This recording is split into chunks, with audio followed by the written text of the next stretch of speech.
A friend just sent a question. Do you think the peace agreement is going to last? And I laughed pretty much the way I am now.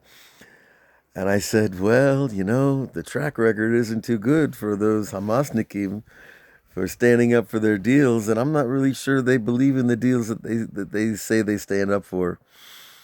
And I'm certainly not impressed with the Israeli response of trying to maintain the ceasefire.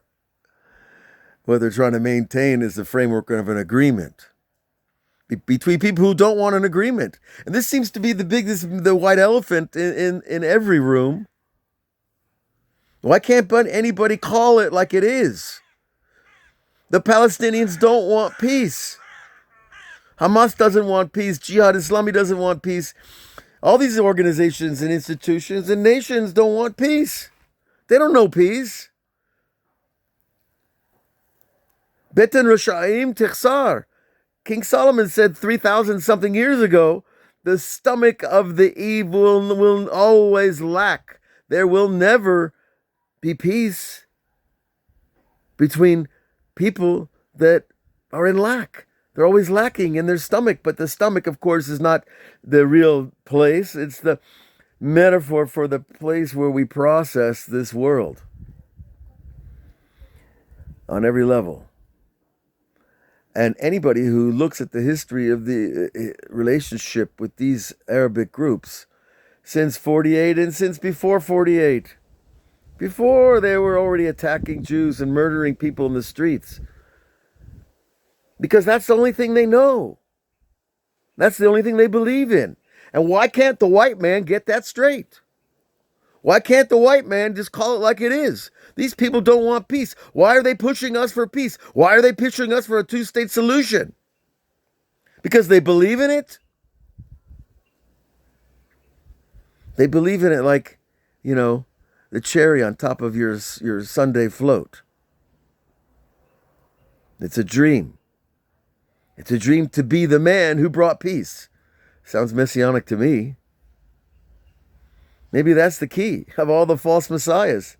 They want a good thing, but they just don't quite figure on God being as smart and as patient as he is with us and with the enemy and with the evil elements in this whole world. So, I told my friend, I'll be surprised if there's going to be any peace. There's no peace over there. We can still hear the bombs going off once in a while out there, back in the background somewhere, 50 miles.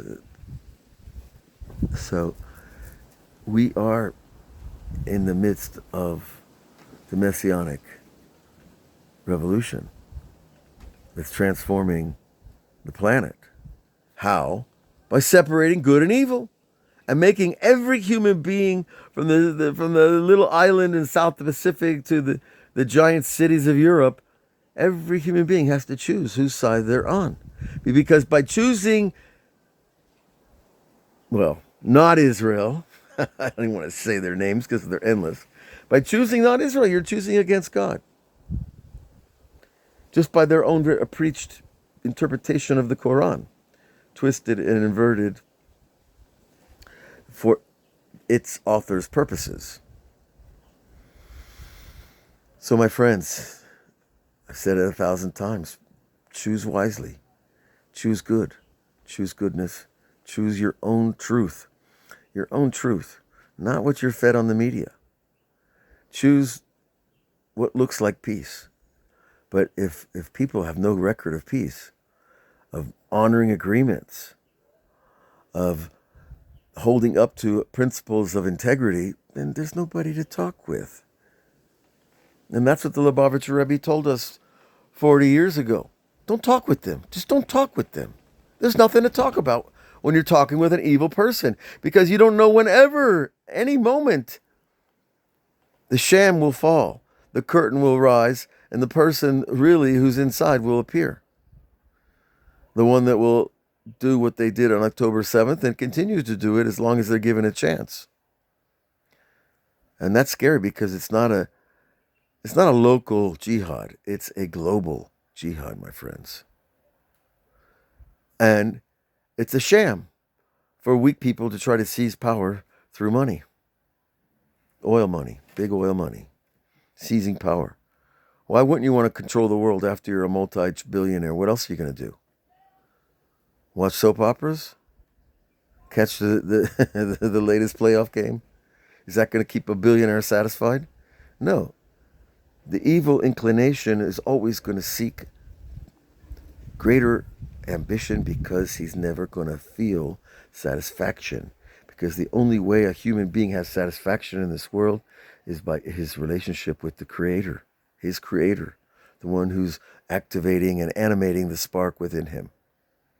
And that's just the way it's set up, and that's the way we are. God bless you all.